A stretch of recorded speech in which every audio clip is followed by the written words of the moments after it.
नमस्ते, हजुरहरूलाई स्वागत छ फेरि पनि मेरो युट्युब च्यानलमा। आज चाहिँ म चाहिँ अघि नै उठेर पनि जोजोहरू सबै ड्युटीहरू गइसक्नुभयो। नानी यहाँ खेल्दैछ, बहिनी चाहिँ भित्र काम गर्दैछ अलिअलि। अन्त आज चाहिँ एकैछिन बाहिर जाने काम छ मेरो। नानीकै त्यो एक दुईवटा सपिङहरू गर्नु छ, त्यसको लागि जानेछु। तर बेलुका बेलुका जानेछु, हजुरहरूलाई देखाउने छु है।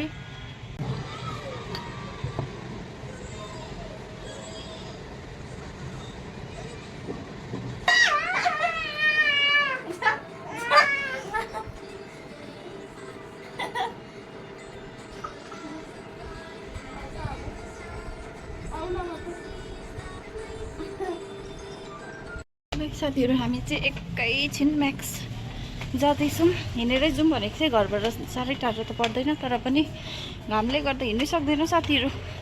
गाउँमा हो भने कति घन्टाको बाटो हिँडेर पुग्छ। अहिले त खालि अटो, नानी फेरि भुइँमा हिँड्नु मान्दैन, खालि बोक्नु हान्छ। गरमले गर्दा दुईपट्टि कपाल बाटिरहेको छ।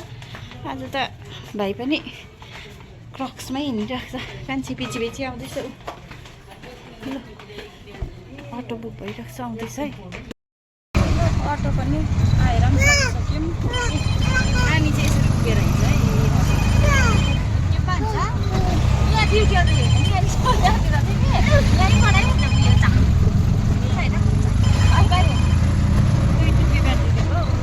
टुक्की बाटेर है।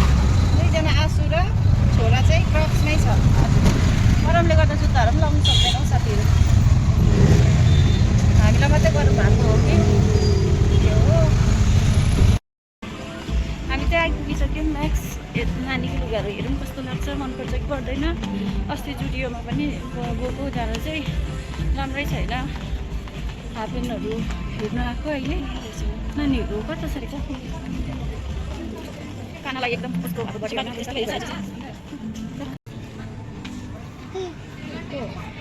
को यो भाइहरूको नानीहरूको त उयो रहेछ। यो होला केटाहरूको लुगा। यहाँनिर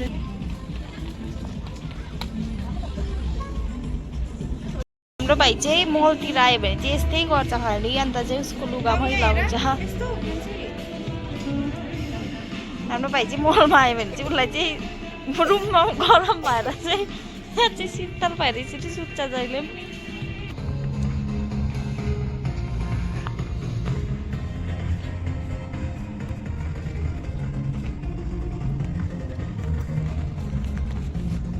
छोरीहरूको चाहिँ यस्तो दामी हुन्छ।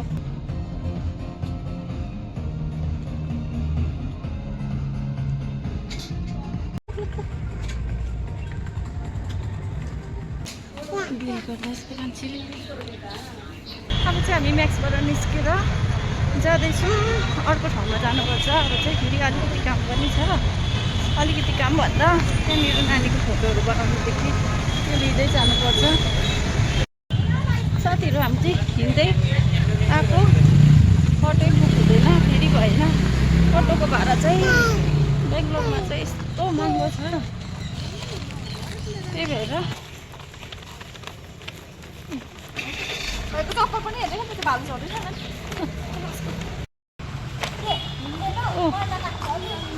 हिँड्नै त मान्दैन ट्याक्कै यो त आजकल।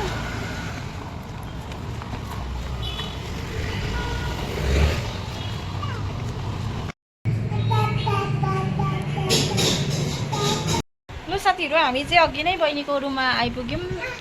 किनभने यहाँनिर चाहिँ मैले अस्ति नानीको फोटो बनाउनु दिइरहेको थिएँ नि त। यहाँ हेर्नुहोस् होला फोटो पनि। अन्त बहिनीलाई फोन गरेको त घरमै छु न, छुट्टी छ आज आऊ न भने। त्यही भएर चाहिँ बहिनीको रुममा खाना खाएर जाउँ भनेर हामी अघि आएर बसिरहेको छु। नानी चाहिँ यहाँ एकदम उसको आँसुलाई भेटेर खुसी भएर खेल्दैछ उसको आउसँग हो। अन्त मेरो बहिनीले चाहिँ खाना बनाउँदैछ यहाँ। आज दिदी छोरा बहिनी आयो भनेर चाहिँ खाना बनाउँदैछ। एकदम स्पेसियल के पकायो थाहा छैन है, तर के पकाएको हौ एकदम हेरिहाल्नु। यहाँ कान्छीलाई यो चाहिँ पनिर हो, पनिर चटनी बनाएको। साथीहरू तपाईँहरूले देखिरहनु भएको यो चाहिँ मेरो मोटी बहिनी हो। मोटी बहिनी, यसको नाम चाहिँ एकदम दामी छ है। मोटी चाहिँ हाम्रो फेभरेट नाम हो मोटी। सुँगुरको मासु दाल बनाइरहेको छु हो।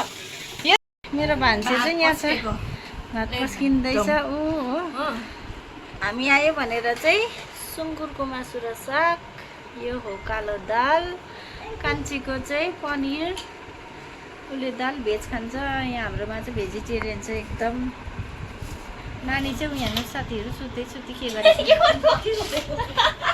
ल साथीहरू अब चाहिँ हामी चाहिँ खानु आँटेको है अब चाहिँ साथीहरू हामी चाहिँ घर आइपुगिसक्यौँ रातिको 11 बजिसकेछ हो भन्दा भन्दै यस्तो हुन्छ बाहिर निस्किसकेपछि तर यहाँ त 11 भन्नाले गाउँमा चाहिँ 7-8 बजेको जतिकै हो साथीहरू हो अन्त बिचारा मोटो बहिनीले पनि खाना एकदम दामी टेस्टी बनाएको थियो मिठो भयो है धन्यवाद बहिनी र ज्वाइँलाई पनि धेरै धेरै धन्यवाद यति मिठो खाना बनाएर दिएकोमा